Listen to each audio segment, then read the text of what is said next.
ready to go? Yeah. I'm ready. We're going to get, I think because I looked at my material, and if I'm ending at noon, I will probably not get through all of the stuff I have in here.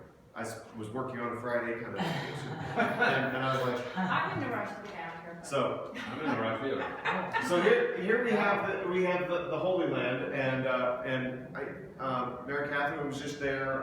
We just got back last week, and I was there in April, and Debbie Fikenscher went, and so there have been a lot of people who have been going to the Holy Land. I went with a group from St. John's Church in Chevy Chase, and their rector was looking for bodies, really, and I fulfilled that role and was able to go and be a part of this. And the Holy Land is, you look at this map, there are so many places. There's no way that you can get to all of them in a one-time visit. If you spent months and months and months, but you'd still not get it all because there's so much significance that happens in this area.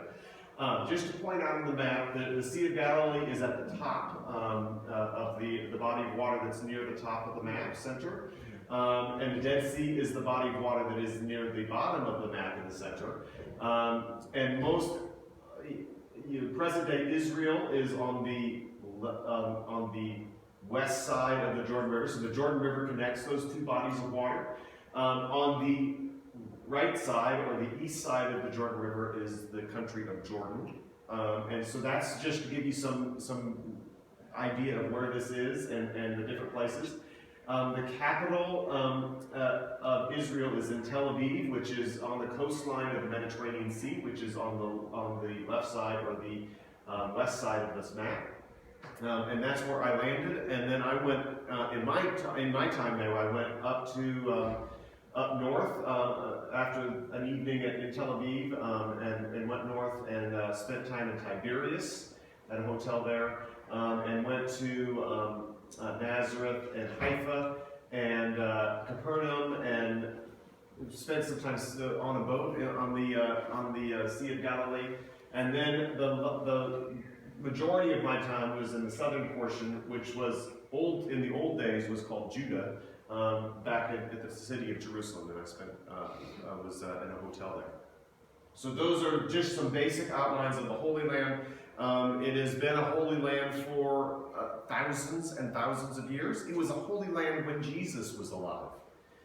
In Judaism, there were pilgrimages that left, that his family were on, that go to Jerusalem when he, to be at the temple and to follow this. So pilgrimage is not something that is a new phenomenon. It is actually something that has been around for thousands and thousands and thousands of years. It's a spiritual practice that brings people and tries to translocate them into a different time period. So it's, when you're on a pilgrimage, you are trying to leave your current surroundings and going back into time and trying to put yourself in the shoes of somebody who lived in a previous era, or to be with groups of people who are walking in the life of somebody else. And that's what pilgrimage is all about. And that's what I had been there in 2010, and I returned again in April of this year, just to kind of explore and walk in the shoes of Jesus and other biblical figures, and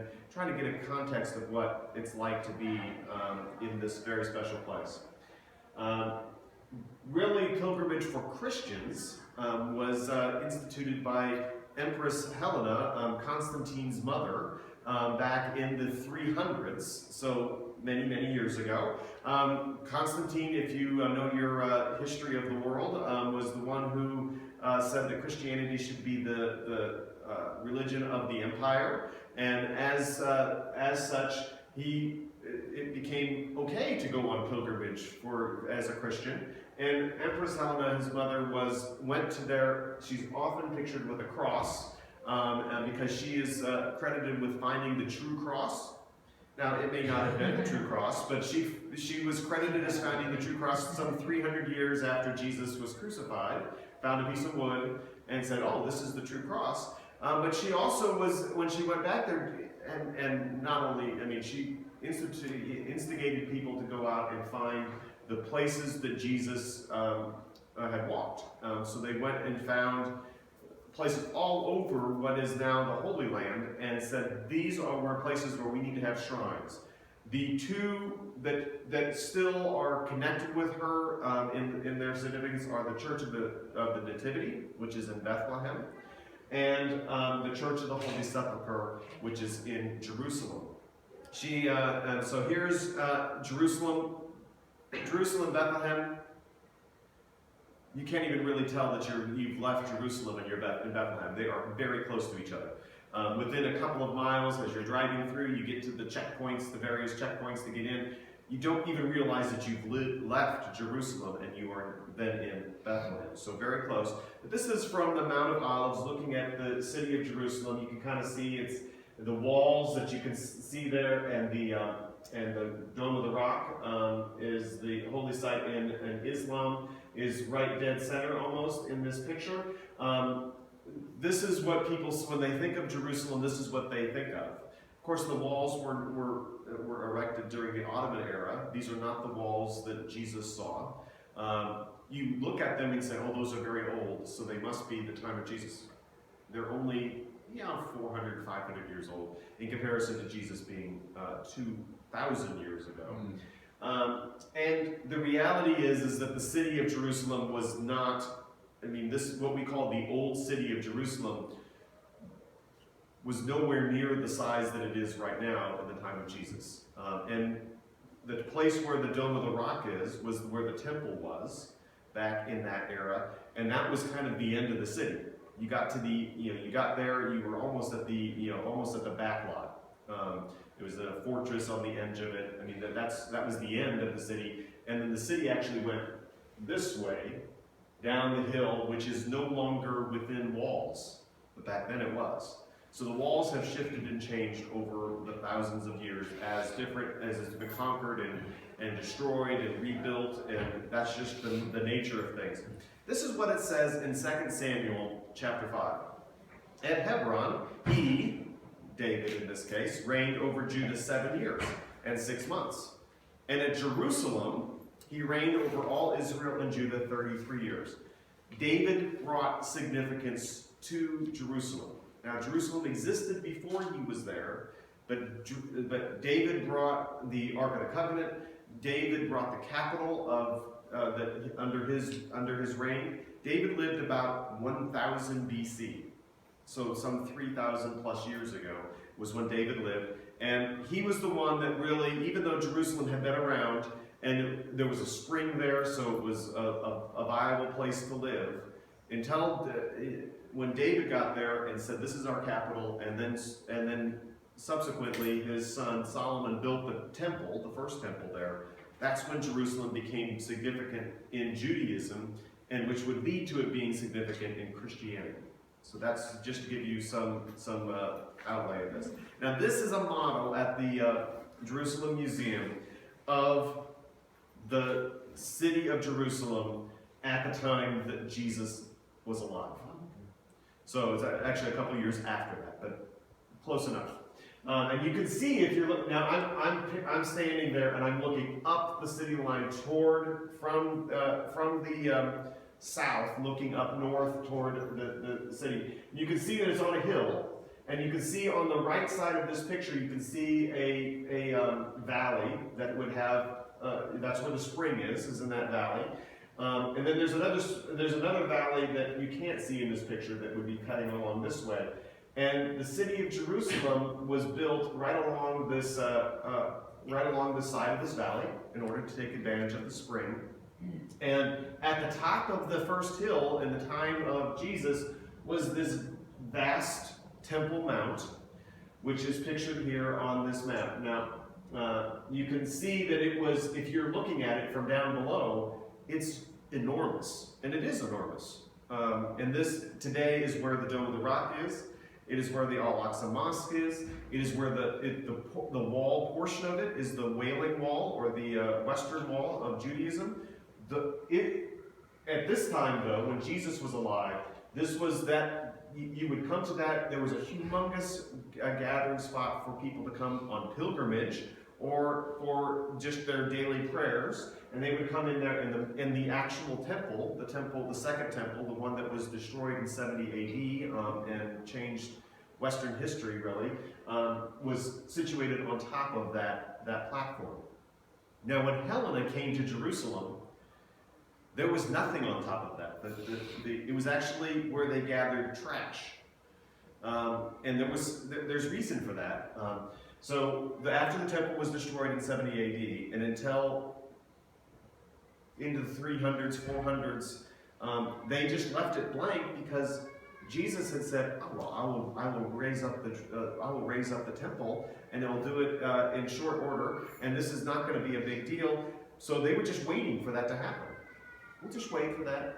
We're just going to leave this big platform, and when the Muslims came in and captured Jerusalem, they said, "There's this humongous platform sitting in the middle of your city," and that's where they built the Dome of the Rock, which was actually modeled after the Church of the Holy Sepulchre, which existed in the time that the Muslims came in and captured Jerusalem.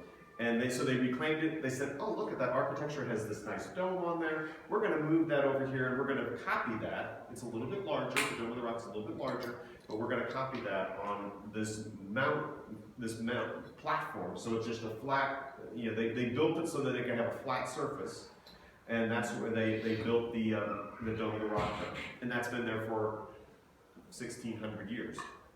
And it was the gold portion of it that the Dome of the Rock looks gold in this picture. You can see that is a relatively new. That's within my lifetime. That has been added. Before that, it was just a plain color. So here are some of the things that talk about Jerusalem. We actually, in our gospel lesson today, we heard a little bit about Jerusalem and how Jesus was going to Jerusalem. Jerusalem had humongous significance in Judaism, and therefore this is a passage of scripture that reflects that. So when the days drew near for Jesus to be taken up, he set his face to go to Jerusalem, and he sent messengers ahead of him. On their way, they entered a village of the Samaritans to make ready for him, but they did not receive him because his face was set toward Jerusalem. So in the time of Jesus, there was a definite focus toward Jerusalem. It was a place of humongous significance because the temple existed there. It was essentially the locus of where all of the different things were going. And Jesus was going there because he was attempting to have this reform Judaism, and was trying to do this by changing the conversation that was taking place around him. And so he was aiming toward Jerusalem because that's where religious law came from. That's where all of the scribes and the Pharisees, as we heard, and the Sadducees, and all of the leadership groups lived in Jerusalem, and that's where Jesus was going. And that's why, as you think about pilgrimage, it's why Jerusalem has so much significance. Now, the Church of the Holy Sepulchre is, of all of the sites in Jerusalem for Christianity, the Church of the Holy Sepulchre is the most important. Helen knew it was the most important, and therefore she said, "I'm going to build a massive church on this very space, and I'm going to, this Church of the Holy Sepulchre is where all the pilgrims, their final destination on their pilgrimage will be get to Jerusalem and to go to this church." So she built it. Keeping up the lights. You can do that. So it was significance, but she had to figure out where in the world should she build this. 300 years had taken place. At the time that Jesus was living, the Church of the Holy Sepulchre, which is on the place called Golgotha, Golgotha was outside of the city walls. But 300 years had happened, and the walls had moved. They had actually added walls, and they had expanded the city. The city had grown, which is normal. So Helena was wandering around trying to figure out where in the world Golgotha is. And what's that? Wasn't that where the crucifixion was? Yes. So that's what she wanted to build the church on the Church of Holy Sepulchre. Right. And we're going to read, in a couple seconds, we're going to read these passages. Yeah. So in today's world, you can see that it's in the midst of the city. And you can see the Dome of the Rock. And I blew it up and I pointed an arrow there. You can see the Church of the Holy Sepulchre. It's actually deep, much further into the city. So it is just about the same size as the Dome of the Rock. But the Dome of the Rock has a much more prominent location because it sits on top of that gigantic platform. The Church of the Holy Sepulchre does not sit on a giant platform. It sits down into the city. You can see, I walked around the walls, on top of the walls, and I took a couple of pictures of the Church of the Holy Sepulchre. So the top one, you can see the two domes, one on the left and one on the right, that are kind of in the center, upper center of that picture. That's the Church of the Holy Sepulchre. But you can see it's right amongst all of the other buildings that are there. It's just kind of sticking out the top. You can see in this bottom photo, which is a little bit further away, you can see the Church of the Holy Sepulchre, but you can see it just barely is, coming out on top of all of it. You can see it just, peeking out over the top of the other places. And I'm at a prominent spot because I'm on top of the current wall that it goes around Jerusalem. So you can see the Church of the Holy Sepulchre. This is called the Madama map. It is actually in present-day Jordan. I did not go there in April, but I went there in 2010, and this is my picture of it. It is not a great picture because I was trying to get over here and reach over, and I couldn't really see what I was doing because they had barriers around it. You can't walk on it. It's a mosaic, and it's on the floor. So I was trying to reach my arms up high to get this. But on this map, this is a map from the 500s that was on the floor of this place in Jordan, so many miles away from Jerusalem. And it has, marks different things on there. But the biggest portion of it, and it's only a portion, if you go off a little bit off here, it no longer, the mosaic has been destroyed. But you can see a couple of things that I want to point out here in the Madama map. First of all, you see what is the Damascus Gate is right here. This is the major entrance point in Jerusalem. You can see this white line that goes all the way across here. That is the main cardo of the Roman city. So it was the main road. It would have a place where it had a roof over the top of it. You'd be able to walk through it, and you'd have shops on different sides, different businesses, and it was like the main avenue. So people would be walking along there. And this cardo went from straight across the city. There are some other different spots over here, but I want you to look at the biggest. There's buildings around over here. The biggest thing on this map is this thing right here. You look at that and you say, well, that's gigantic. That is the Church of the Holy Sepulchre in that era.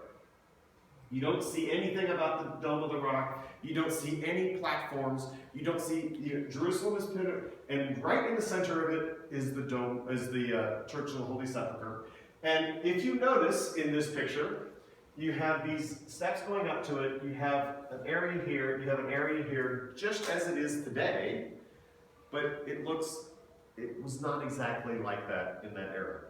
This is a passage of scripture from John about the Church of the place where the Church of the Holy Sepulchre currently exists. Then he handed him over to them to be crucified. So they took Jesus, and carrying the cross by himself, he went out to what is called the place of the skull, which in Hebrew is called Golgotha. There they crucified him, and with him 2 others, one on either side, with Jesus between them. Pilate also had an inscription written and put on the cross. It read, Jesus of Nazareth, the King of the Jews. Many of the Jews read this inscription because the place where Jesus was crucified was near the city, and it was written in Hebrew, in Latin, and in Greek. So that tells you a little bit about this place. Here's another passage. After these things, Joseph of Arimathea, who was a disciple of Jesus, though a secret one because of his fear of the Jews, asked Pilate to let him take away the body of Jesus. Pilate gave him permission, so he came and removed his body.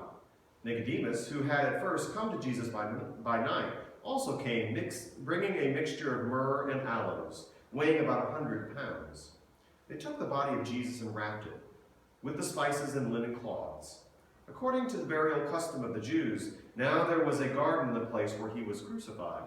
And in the garden there was a new tomb, in which no one had ever been laid. And so, because it was the Jewish day of preparation, and the tomb was nearby, they laid Jesus there. So if you can, first you heard about Golgotha being right outside, very near the city, but outside of the city. And it was in a prominent place where people were walking, and so it was just outside the walls. And then you hear about where they buried Jesus, which is his sepulchre. And that is very near that very same spot, in a garden that is essentially adjacent to it.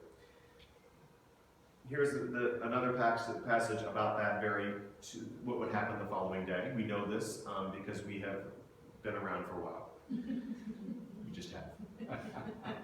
Early on the first day of the week, while it was still dark, Mary Magdalene came to the tomb and saw that the stone had been removed from the tomb. But Mary stood weeping outside the tomb.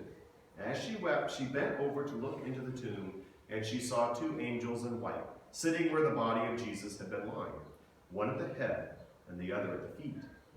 They said to her, "Woman, why are you weeping?" She said to them, "They have taken away my Lord, and I do not know where they have laid him." When she had said this, she turned around and saw Jesus standing there. She did not know that it was Jesus. So, yes? I'm confused because from this it sounds like he was buried outside with a gravestone, but I always thought he was buried in a cave. It was a rolling stone tomb, and a rolling stone tomb it's like a cave that's been dug in. Okay. And there would be a stone that would roll in front of it to block it. So, and often in the rolling stone tomb, a family would own a cave in which there would be different. And when you went into it, it'd be tiny. Right. I mean, you had to get on the ground and crawl in, or duck in. But then there would be these little niches that would be coming off of it, and then outside on the main door of their particular tomb, there would be a rock that would be rolled in front, and it would be carved so that it could roll. It'd be heavy. Yeah. I mean, multiple people would need to be used to move it. So when they If I say, can add from Turkey, the stones that they have with caves in Cappadocia, it's like a big stone wheel. So it rolls. And they would roll in front, and then when you would need to get inside, in order to do the different treatments of the dead, or when you had another person who had died and you needed to use another one of the areas inside the cave in which you could put the body, then you would open it up, So and then you bring somebody else in. so we don't really know if the disciples bought it for him, or if it just says it was empty, so I presume. Well, Joseph of Arimathea owned a family tomb in that garden that was right next to Golgotha, where he was crucified. So he donated the tomb. So he was a secret, as it said, he was a secret disciple. He was a well-respected person. He had some money, and he owned this tomb, and he said, "You know what? I'm going to take the initiative here, because if he hadn't claimed the body on that Friday afternoon and it had become the Sabbath, boom, nothing would have been done for 24 hours, and Jesus would have been on the cross hanging there." Yeah. So he said, "I want the body," and he arranged to get the body and take it to his tomb, which was very nearby. We learned that from that scripture. And I chose from John, but it's also found in Matthew, Mark, Luke, and you get little other details from it by reading those. But I chose, because of our time frame, I chose just to look at those. But let's look at what Helena, when she got to Jerusalem and was trying to figure out how to make these holy sites, she knew that this place was the most important, because it's where Jesus not only died, very nearby, it's also where he was resurrected. And those two events are the key moments in all four of the Gospels. It's the pivotal moment. So when I showed you where the Cardo went all the way across that map, she found that Golgotha was actually inside the wall. It was very near the Cardo. And so she discovered there were holes in the stone, so there were, like somebody had put something in there, like a post. And she went back and discovered that there was very nearby some of these caves that could have been used as tombs in the first century. There was no one there. There was no bodies, everything, I mean, things had changed.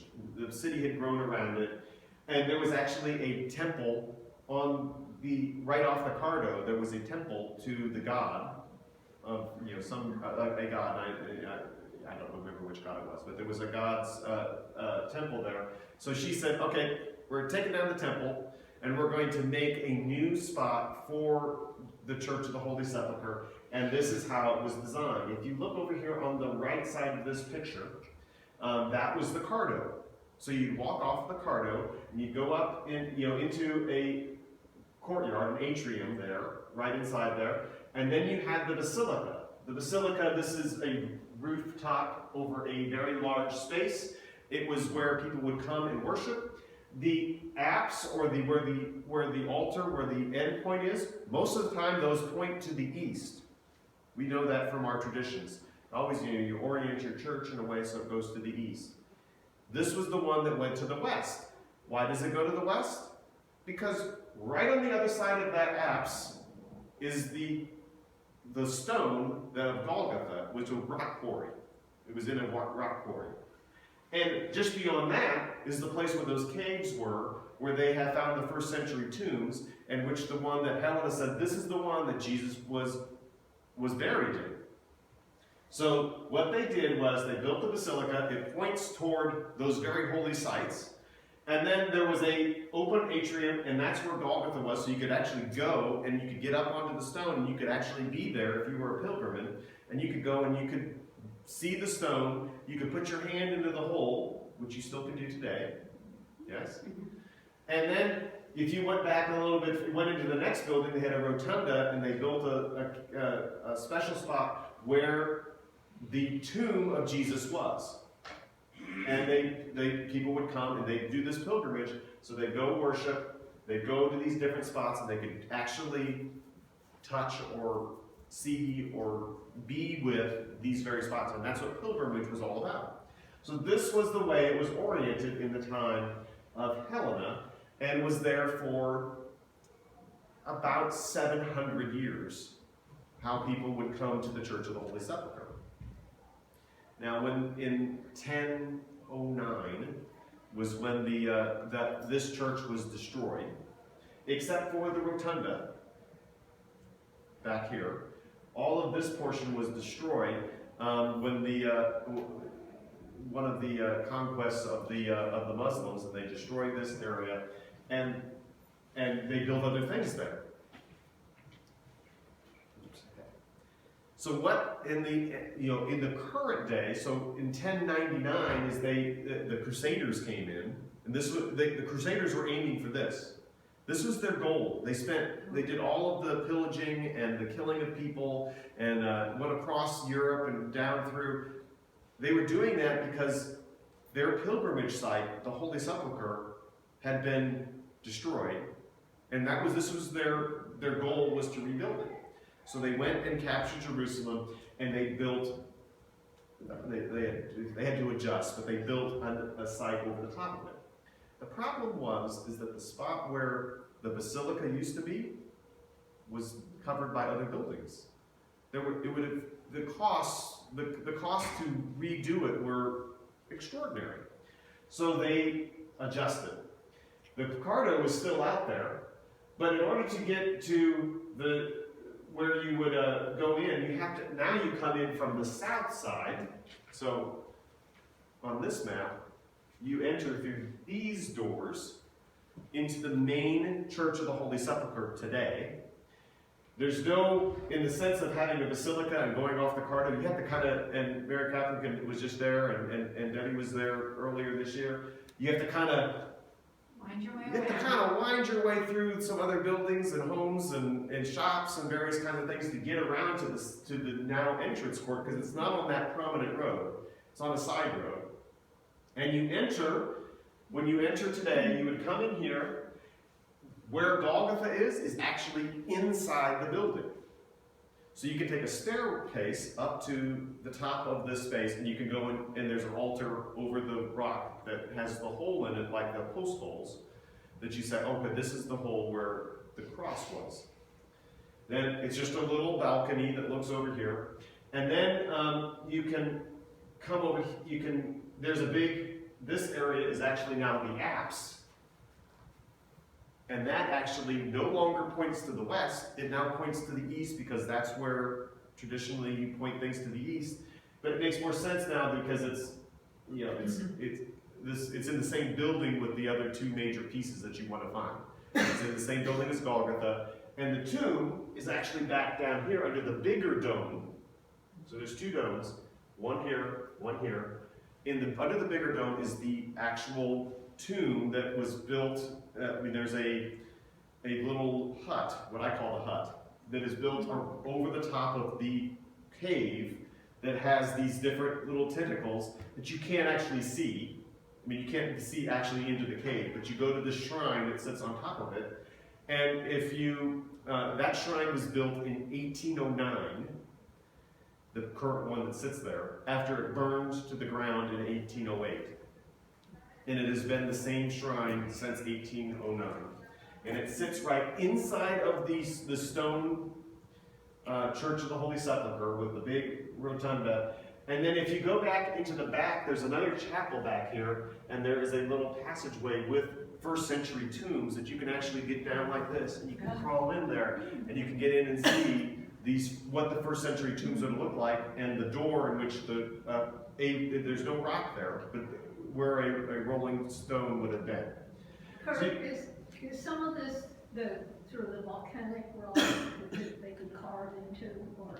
It doesn't look volcanic. It doesn't look volcanic. It just looks like a stone. Yeah. So it's not like the Turkish areas, okay? No. Harder stone. It looks harder to me. It looks like. But I'm not a volcanic expert.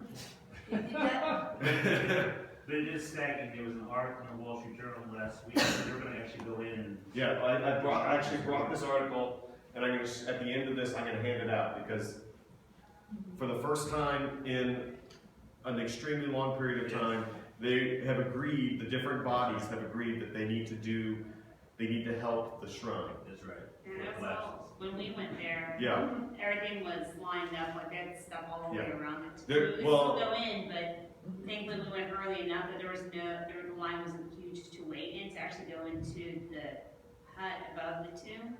But they had all the.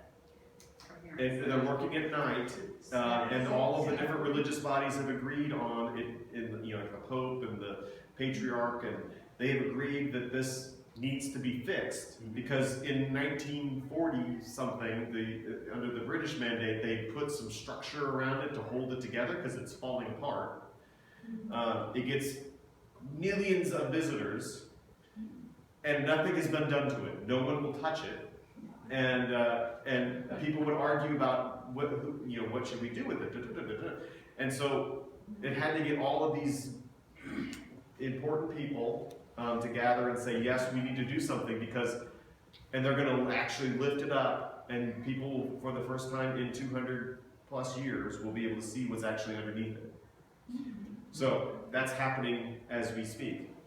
But that's the floor plan. So here is just some pictures that I took of this space. So this is the south-facing door and of the Church of Holy Sepulchre. You can see that you can only enter one. Right behind this one is the staircase on the inside that goes up onto Golgotha. So it's been like that for 1,000 years. And so you would walk in this door, and that's the kind of front entry. That's the entryway. This was all built in the Crusader period, so it's from 1099. Why is that one blocked off? Because there is a stairway going up right inside that door. Okay. There's also a stairway on the outside, but That's only it doesn't go anywhere. You can climb it. but You can can't climb, you get your picture taken there, but it doesn't go anywhere. So it's a stairway to nowhere. The stairway to heaven is on the inside. We know where the other one goes then. So I've walked right inside the door. So just I've walked across the threshold, and this is the picture on the inside of that space. You see there is a anointing rock that's on the ground right here. There'll be another picture that underneath this thing, the people will go there and they will cry. They will put their whole bodies onto it, and it's they will rub it, they will bring things to put on it, they'll put water on it, they'll do all this kind of stuff. It's where Jesus would have, they say, is a significant spot as being where Jesus was carried to this space. It's the anointing oil, it's this, all of the things that Nicodemus had brought, all of these kinds of things are represented by this stone. It's right in the entryway, and it attracts lots of people. And I have a picture of something of this. This is up, if you go up that stairway, which I don't have a picture of, you get up, and this is this is where you can kneel down, where these people are kind of lined up to go down into that altar, to put your hand down and touch the rock that has what would be the post holes, what they say, well, this is where the cross was. So this is up in that space, and it's kind of tight. It's not this vast open space. I mean, it's like a little balcony on top of it. This is looking down onto that anointing rock, and you can see the kind of congestion that exists there. Right inside, you can see the light from the outside on the left side of that picture. That's the entry doors that we just looked at. This is the smaller of the two domes, the one that is above the apse area of the Church of the Holy Sepulchre. This is looking up. You can see the windows around the outside. This is what was added. I mean, the other pieces were renovated, but they added in 1099. This is the space that was added over the dome that was over that did not exist in the Church of Helena, which was in the church in the time of Helena. This would have been in the atrium between the basilica and the rotunda. And this is that very area. So this is the apse area. This is directly above me is the dome that I just took a picture of, and this is that area of the church. How'd you catch it so empty? Well, Because it's roped off. it's all roped off for one thing, and people are focused the other direction. People don't. This is not the place where people go to see. Okay. Unless the people who are the religion that has control of that is giving, when I was there, they Yeah. were doing some sort of incense. If they're doing a ceremony, then there will be lots of people in there. If they're not doing a ceremony, people just don't. Oh, okay. Because what he hasn't told you is this sepulcher has all these different religious groups, Yes. and you as a tourist can poke your toe over, but the other religions can't go in that area. So actually, when he said, everybody else thinks it's a big deal, they're gonna repair it. The big deal is they got him to agree. Yeah, that's Yeah. what it is. That is the That's huge deal. That's more significant than the repairs. In many ways, in many It ways. really is, it really is. So this is the bigger dome. So from the outside, you see the two domes. One is larger. This is the one that is over the tomb, and you can kind of see it has a different style to it. But this is directly above this, and this is a portion of the shrine that is right above that tomb, the one that they're fixing. It's right there, or renovating, or doing something to. Restoring. You have to be very careful what words we use, because it might be an incorrect one for the process. Now, I could not get this picture. I had to grab this from the internet because I could not get to this location to take this picture. When you're in this space, it's like, I can't quite get the whole thing in my camera viewer because it's just not that big a space, and it's a very tall shrine that sits right there in the center of it. So this is a picture of the shrine that they are working on. You can, if you look carefully, you can see that there's these beams that are going down there to hold it together, so that it doesn't fall over. Yes. Is that wooden structure, is that what you were terming the hut? That is the hut. Wow, I was thinking you meant something like A hut. next level. That's a church, that's a whole church. Well, you can only go like 5 feet in and 5 feet out, and then there's another side. There's another entrance on the other side. It's very tight, and you can wait in line to go in. You can see the people waiting in line to go But it's in. like 30 feet tall? It's very tall. That's why you can't get it in your viewfinder. We were thinking hut, meaning like, No, you no, know, it's like huge. a tent. It's That's why. It's I was very wondering tall. It's what it was. It's It's a church, that's a church. Yeah. So anyway, and you from down below, you really can't see the little thing on top. I didn't see Yeah. it. Yeah, you can't get back far enough to see it. So that's why I put this picture from the internet, because somebody was there. So there are people that are pilgrims are walking in and looking at what has been built into the shrine is a kind of a replica of what's the cave. And it's so when you're walking in there, and then they're burning candles and they're saying prayers. That's what these pilgrims are lined up to do around the outside of it. So is that actually supposedly where the cave was again? Yes, it's built Okay. on top of it. But they haven't for 200 years, they haven't seen the actual cave because the cave is underneath it. Underneath Right. what you call the hut, the Right. church. But you can go to the first century caves, Right, which which I have a are picture of. down behind this. Oh, So those are different gates. How far is that? Those are from different Golgotha? caves, so you can Those are believe sample that caves. yeah. This is about 100 feet. Because They you are think, buildings. you think, It's in the same from the building. Bible, you think it's a big distance, you know, they're No, took it in the it's cave. not. All right, so we're having a couple conversations. So the key. So what Wes just asked was, how far is this? From Golgotha. From Golgotha to this spot? A football A long line. less. Yeah. 100 feet, In maybe. the Bible, you Really? think it's A long line. 100 feet. yeah, in the Bible, you think it's like half a mile. Yeah. You could make it in, I mean, I could walk it in 15 That's to 20 amazing, it's seconds. so close. Oh my God. Okay, so as long as this room, no. Yeah. Maybe a To little the bit end. longer than this room. Yeah. Maybe to the east lot. But Yeah. remember, Goggins, It's you in have the to building. climb up. We're in the same Wow. building. It's where where you saw the apps and that Yeah, space yeah. I just took a picture of. That is, if you come directly in the south doors, you would be right there. So it's just that far Okay. to go here. It's so much more than There are that. many churches within a big building. Yeah. From the pipe organ in the sanctuary to the fireplace in the great room. Possibly. Yeah, Might- and that might be I too didn't much. measure it, but it's just That might not be very too far. much. It's Okay, very close. where's the, I think that's different. Where did it start? When Jesus starts carrying the cross? How far away is that? Good. That's a different conversation. Okay. That's a Um, longer way. It's and there's actually there's We'll get to that. we'll get to that in another session. But an estimate, a mile? Maybe a mile. Okay. Maybe a mile? Yeah, maybe. Try carrying a cross for a mile. So I'm Groceries for a We're mile. going through crowds of people and various other kinds of things. But we actually don't. I mean, there are controversies about where it starts. Yeah, I understand. Yeah. Here is the first one of the looking into the first century cave that's in the back of this.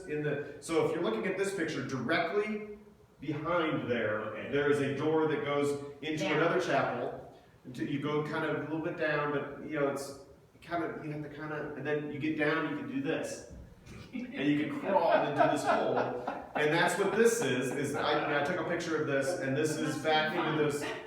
You can get back into there and you can see Sample the little case. sample things, and this would be where the Rolling Stone would have come out in front of. And the other thing is, that a lot of places that I went that were shrines, not just in Jerusalem, there were caves. This is something that Yeah. just, Yeah. it is a place in the world where that's, There are lots there of are lots caves. and lots of caves. And that's why, I mean, when we talk about Bethlehem, we always think of, oh, well, he was that Jesus was born in a stable, and we think of a stable because we're from North America. We think of a stable as being a building that has wood, you know, on a farm that has wood sides and kind of a wood roof, and It was a cave. they didn't have any wood there. They didn't use, if they had wood, they're not going to use it on a Animals. stable building. That was, I mean, they're not going to waste a limited resource on a place to keep their animals. They put their animals in caves. So Jesus, in the stable that Jesus was, you know, the story says that Jesus was born in a stable. That was the animals were kept in caves, and you put something in front of the cave entrance to keep the animals in. But they're not going to use wood to build their stable. So we build, you know, we have these live nativity sets, and then, you know, we got people in the churches, and they've got their big old wood thing up there. And it's like,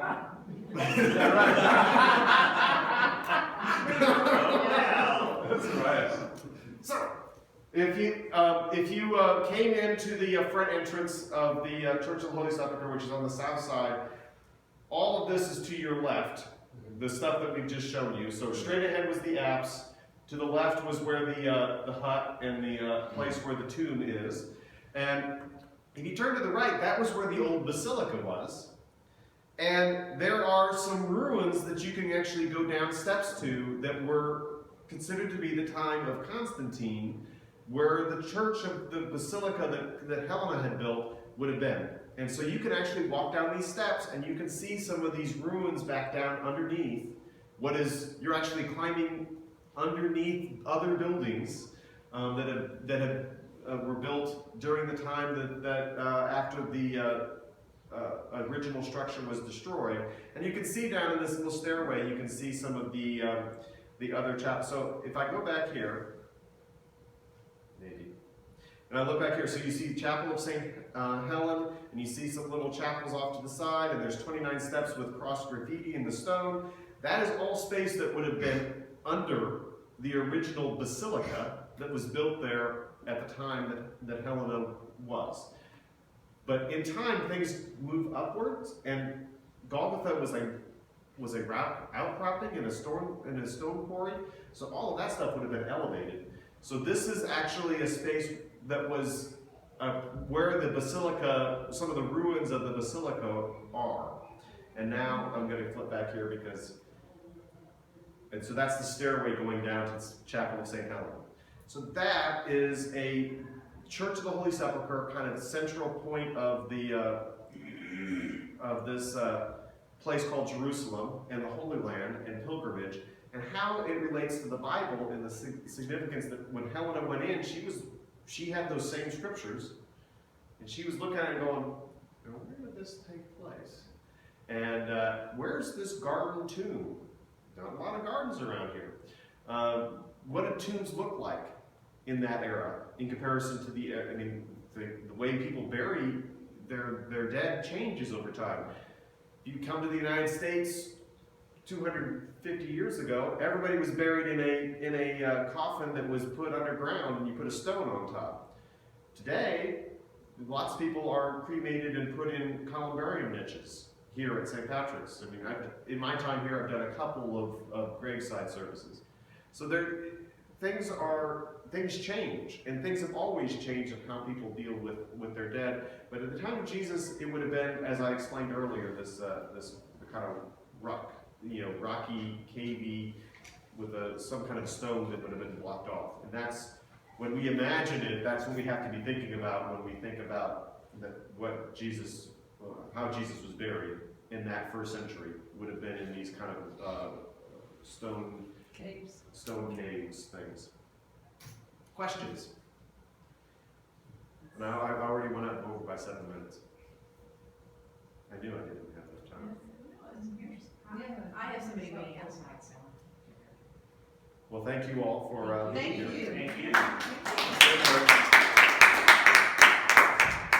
So Kurt, that was really fascinating. We're going to be gone like the 8th of August from the 6th of July, it's for a month. But I hope you'll continue some in August, will you? Yeah, I'll do some in August, and I'm also recording though. I just recorded this. Oh, good, okay, so if we miss it, we can get it. Can we get it somehow online? Yes. Once I figure that out. Okay. Would you go again? I mean, you've gone been a couple times, so that's time you go, you focus on one part. There's some places that you always go. You always go to the Church of Holy Sepulchre, but then you add things. I hadn't been to Masada when I went in 2010, but I went to Masada this time. I didn't go to the Jordan side this time, but I did. So Masada or Madaba is on the east side of the Jordan River. So I went there in I went there in 2010. I didn't even go across the Jordan So you River. go again and again. Yeah, you find different spots that you want to When's the last visit. time you were? Is there? I went in December 2010, and that was nice. It was, it rarely gets cold there, in the sense of, we know it's cold. They would say it's cold. But it's what Mary Catherine, who got back last week, said it was like 115 degrees. I went in April, it was very, very hot. I mean, it was sunny, I was like, oh, this is weird. But it's in the middle of the desert. So what's striking is that in the Bible, you think it's like, they want a couple miles up the Golgotha, and then they have a crucifixion, and then they want a couple miles over the cave. This is all really close. Yeah, I mean, there's so much more I can put in this, but I mean, there's a map that shows what the city of Jerusalem looked like at the time of Jesus. and it's like, you know, cuts, the wall cuts in, and it's cutting in because of this rock quarry Yeah. where the Alden pit And the is. rooms were sort of That's, it's just a niche in the wall. Right. cut So it's just outside, but it would be in a prominent place as the scripture tells us. The people was like, oh, well, we can walk over there, we can walk Yeah. 10 feet outside of the wall besides it's happening. So people, that's why there's so many people watching. A village and a cave. Yeah. I mean, It's they right there. They want to put it in a prominent place. They had to walk a mile. No one would No one would show go there, yeah. That was great, thank you so You're much. very welcome. So on. Glad you were here. Have a great trip. Great, thanks. Well, we'll be here next weekend, but then gone after that. Yeah, July 3rd, I wasn't There won't be too many people. Yeah. Yeah, We were thanks. told that